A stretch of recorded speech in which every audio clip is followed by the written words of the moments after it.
শিক্ষার্থী বন্ধুরা সবাই কুশলে আছো? আমরা জীবন গড়ার জন্য রসদ সংগ্রহ করতে হবে। সেই রসদগুলি আমি তোমাদের সাথে শেয়ার করছি। দেখো, এতদিন আমরা 2.1 অঙ্কগুলি করেছি, তার সৃজনশীলগুলি দেখিয়েছি। আজকে সেট ও ফাংশন অধ্যায় 2 অনুশীলনী 2.2 প্রথম ক্লাসটা নিতে চলেছি। সেইখানে দেখো অন্বয় মানে হলো সম্পর্ক। তাহলে সম্পর্কটা কি? সম্পর্কের ইংরেজি নামটা হলো রিলেশন। দেখো, এখানে বাংলাদেশের সাথে ঢাকার একটা সম্পর্ক আছে, কিন্তু ঢাকার সাথে দিল্লির কিন্তু কোনো সম্পর্ক নাই। আবার দেখো, থাইল্যান্ডের সাথে ব্যাংককের সম্পর্ক আছে, কিন্তু ব্যাংককের সাথে ভারতের কোনো সম্পর্ক নাই। তাহলে আমাদের এখানে দেখো, বাংলাদেশ ঢাকা প্রথম ক্রমজোড়, ভারত নয়াদিল্লি, থাইল্যান্ড ব্যাংকক। ঠিক একইভাবে আরো একটা সম্পর্ক আমি দেখানোর চেষ্টা করছি, সন্তান এবং মা। দেখো, A B C D E এগুলি সব সন্তান, আর এক্স ওয়াই জেড এরা সবাই মা। দেখো, এর মা হলো এক্স, বি এর মা হলো ওয়াই, সি এর মা হলো এক্স, ডি এর মা হলো জেড, ই এর মা হলো জেড। এখন এখানে সম্পর্কটা আমরা কিভাবে দেখিয়েছি দেখো, এই যে এক্স মা, তার দুটি সন্তান, একটা হলো এ আর একটা হলো সি। আবার দেখো, ওয়াই মা, তার একটি সন্তান, সেটা হলো বি। আবার দেখো, জেড মা, তার দুটি সন্তান, একটা হলো ডি আর একটা হলো ই। এইভাবে আমরা রিলেশনটা বোঝার চেষ্টা করলাম। এখন আসো রিলেশন বা অন্বয়ের একটা সংজ্ঞা দেওয়ার চেষ্টা করি।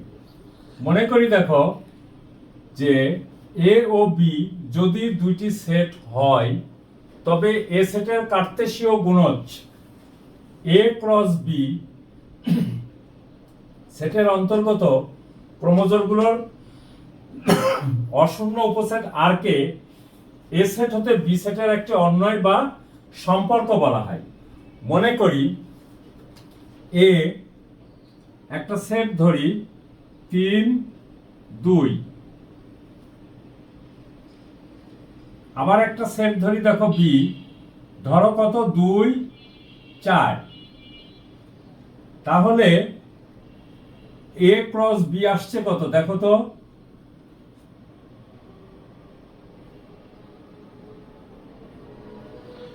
3, 2, 2, 3, সরি 2, 4 ইজ ইকুয়াল টু দেখো 3, 2 ক্রমজোড়ে আসবে প্রথমটা দ্বিতীয়টার প্রথমটা, 3, 4 হলো দ্বিতীয় সেটের দ্বিতীয় উপাদান, প্রথম উপাদান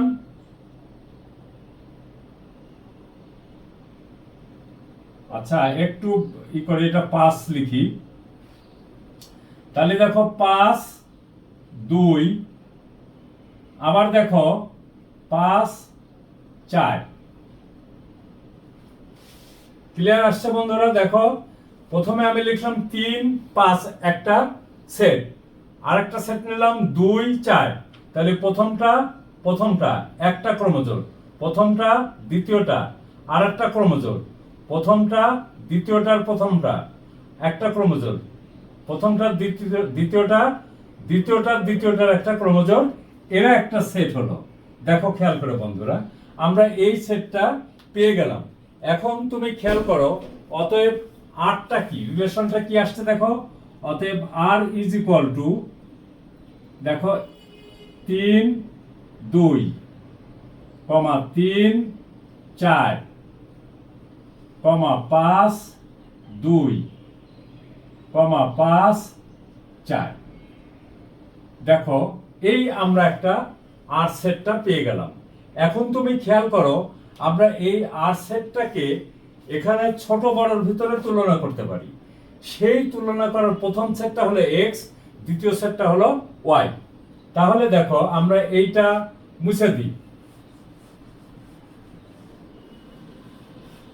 দেখো বন্ধুরা, আমরা যে নিচে যেটা তৈরি করলাম, সেটা তোমরা বুঝতে পারলে কিনা সেটার দিকে একটু খেয়াল করো।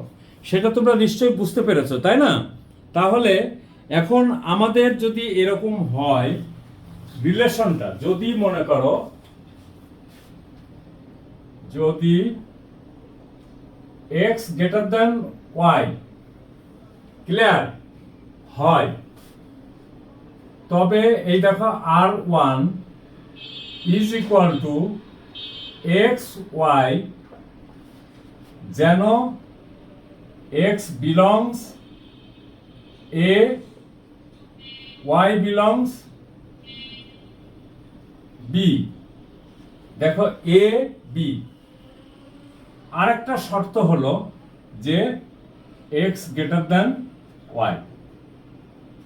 তাহলে দেখো বন্ধুরা, আমরা এটা কিভাবে লিখতে পারি? এইখানে তাকাই, এইখানে তাকিয়ে দেখো কি দেখতে পাচ্ছ, যে প্রথমে এক্সটা হলো এর উপাদান আর দ্বিতীয় ক্ষেত্রে ওয়াইটা হলো বির উপাদান।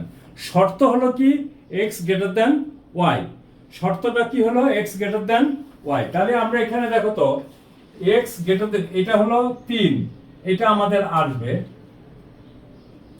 তাহলে 3 2, দেখো 3 4, এটা কিন্তু ছোট, এটা আসবে না। 5 2, এটা আসবে, 5টা বড়, 5টা হলো x। তাহলে এইখানে দেখো 5 2, আচ্ছা, তারপরে দেখো 5 4, এটাও আসবে। এই হলো একটা শর্ত। আবার যদি মনে করো এরকম হয় x লেস দ্যান y হয়, তখন r2 টা কি আসবে? এটাকে r1 ধরলাম, এটাকে r2 ধরলাম।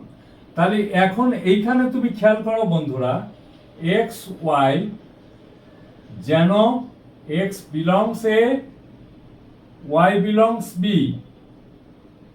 এবং x গ্রেটার দ্যান y। এই জায়গাটা তুমি এবং কথাটা যুক্ত করে দিতেই পারো, কোনো সমস্যা নেই। তাহলে দেখো প্রথম উপাদানটা হবে x, দ্বিতীয় উপাদানটা হবে y। শর্তটা হলো, সরি এখানে ভুল লিখলাম, x লেস দ্যান y হবে, কারণ এখানে গ্রেটার দ্যান লিখেছি। তাহলে দেখো তো এখন বন্ধুরা, xটা প্রথম উপাদানটা y থেকে ছোট, কোনটা আছে? দেখো 3 আছে, এইটা। তাহলে আমরা এখানে লিখি 3, 4 দিয়ে এটা আমরা লিখলাম। এই হলো অন্যয়ের উদাহরণ দিয়ে আমি তোমাদেরকে এটা বোঝানোর চেষ্টা করলাম। তো বন্ধুরা, তোমরা এইগুলি বাসায় দেখবে। আমি দেখো সেট ফাংশন থেকে বিশেষ করে ফাংশন অধ্যায় যায়, মানে অনুশীলনী 2.2-এ যায় আমরা অন্যয় থেকে শুরু করছি। এবং তোমরা যেখানে না বুঝলে কমেন্ট করো এবং ভিডিওটা পরিপূর্ণভাবে দেখো, বোঝার চেষ্টা করো। না বুঝলে কমেন্ট করো, আমরা তোমাদের প্রশ্নের উত্তর দিতে বাধ্য থাকব। তো থ্যাংক ইউ বন্ধুরা। আমরা যত শিখব তত আমাদের জ্ঞানের গভীরতা বাড়তে থাকবে। থ্যাংক ইউ বন্ধুরা।